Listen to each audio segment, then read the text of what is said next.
छत्तीसगढ़ के कांकेर जिले के भानुप्रतापपुर तहसील अंतर्गत ग्राम पंचायत बासला में एक ऐसा विवाद सामने आया है जो स्थानीय प्रशासन, पंचायती राज व्यवस्था और व्यक्तिगत द्वेष की गहरी साजिश की कहानी बयां करता है। दरअसल 15 जनवरी को पंचायत और प्रशासन की संयुक्त टीम ने जेसीबी मशीन के सहारे एक सामुदायिक भवन के ऊपर बने मकान पर तोड़फोड़ की कार्रवाई की। इस दौरान भवन की मुख्य सीढ़ी पूरी तरह ध्वस्त कर दी गई, सामने का शेड तोड़ा गया और अंदर रखा सारा सामान जबरन बाहर निकलवाया गया। कार्रवाई के दौरान भानुप्रतापपुर तहसील सुरेंद्र उर्वसा, ग्राम पंचायत बासला की सरपंच जमुना तिरसुनिया, पंचायत सचिव और कई पंचगण भी मौजूद रहे। पहले पूरे भवन को खाली कराया गया, उसके बाद केवल सीढ़ी और शेड को नष्ट करके टीम वापस लौट गई।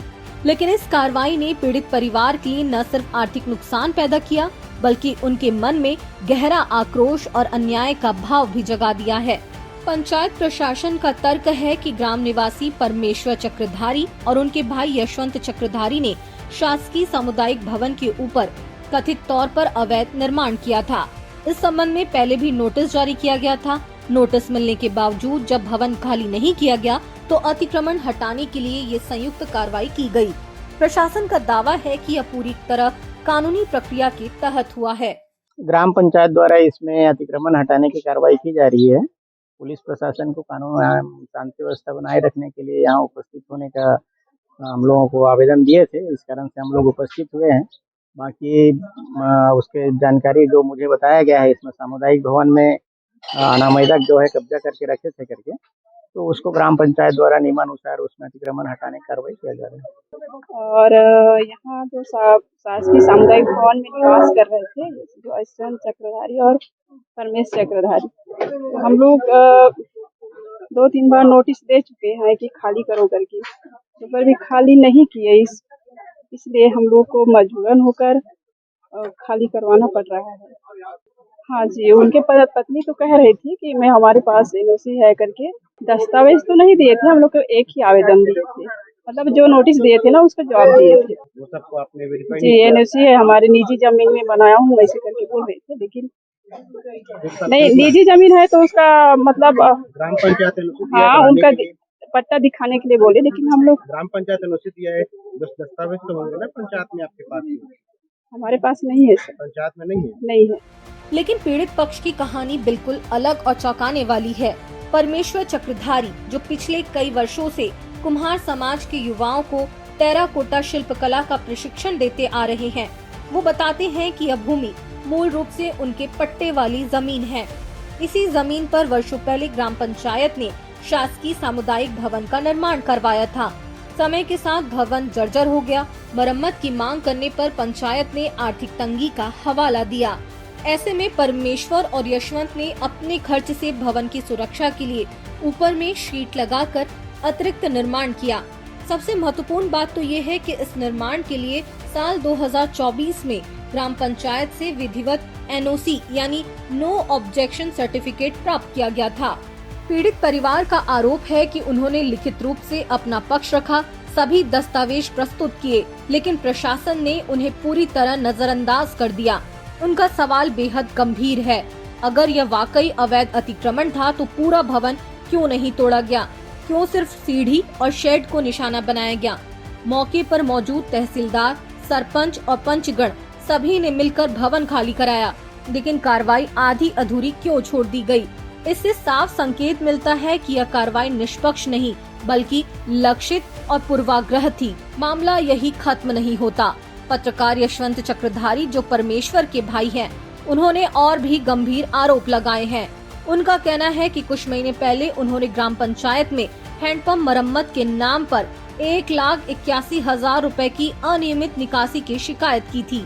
जांच में पता चला कि जमीनी स्तर पर कोई कार्य हुआ ही नहीं। इस शिकायत के बाद खबर प्रकाशित हुई, जिससे सरपंच और उप सरपंच बेहद नाराज हुए। यशवंत का दावा है कि सरपंच ने उन्हें गाली गलौज की, मारपीट की धमकी दी और मकान तोड़ने की चेतावनी भी दी थी। अब वे मानते हैं कि यह तोड़फोड़ की कार्रवाई उसी शिकायत और खबर का प्रत्यक्ष बदला है। हमारे पिताजी यहाँ पिछले 50 सालों से निवास कर रहे हैं और मेरे बड़े भाई परमेश्वर चक्रधारी मिट्टी वाला काम करते हैं, तो उनको सरकार की तरफ से 2008-9 में भवन बना के दिया गया था। और जो भवन एकदम जर्जर होने के कारण ग्राम पंचायत में मरम्मत के लिए आवेदन भी लगाए थे, लेकिन वो लोग फंड नहीं है बोल के मना किए थे। तो ऊपर में सीट वाला सीपेज रोकने के लिए बनाने के लिए अनुमति मांगा गया था। तो उनके ग्राम पंचायत द्वारा जो पूर्व में सरपंच रहे उनके द्वारा एनओसी भी दिया गया था।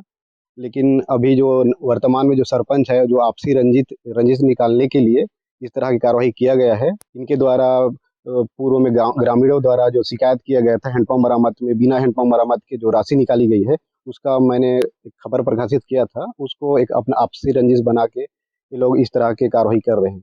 ये हमारे निजी भवन है। 2001 में जोगी पट्टा भी मिला हुआ है इसका।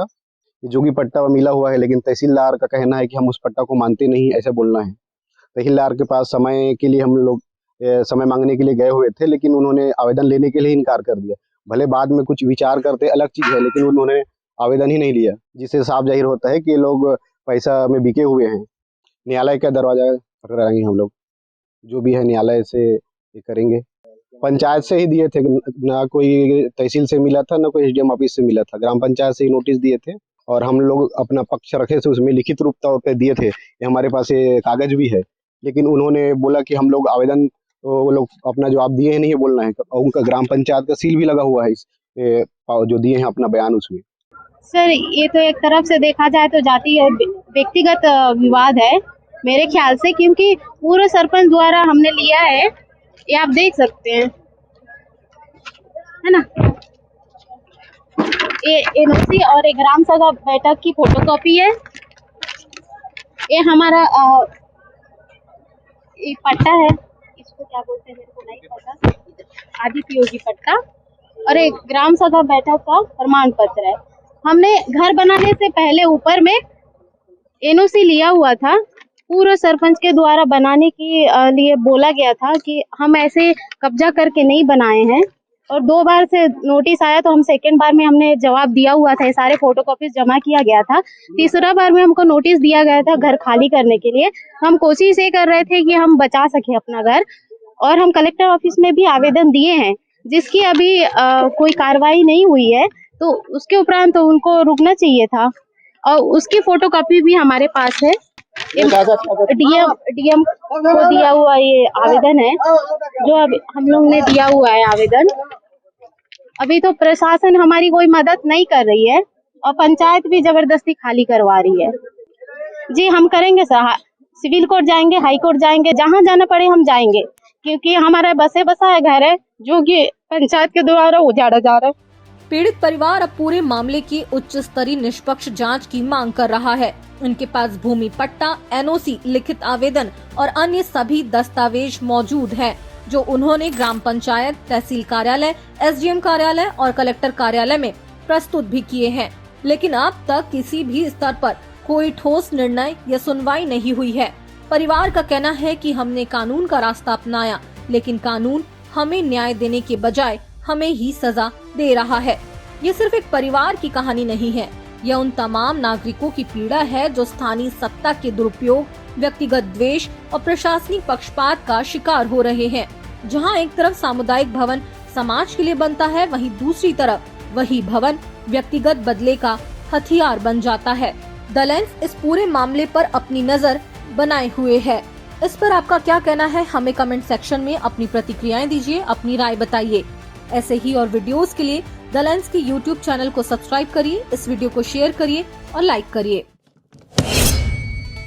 देश दुनिया की रखे खबर हर रोज हर शाम कानो कान सुनते रहें द लेंस पॉडकास्ट। रहे अपडेट लेंस के साथ।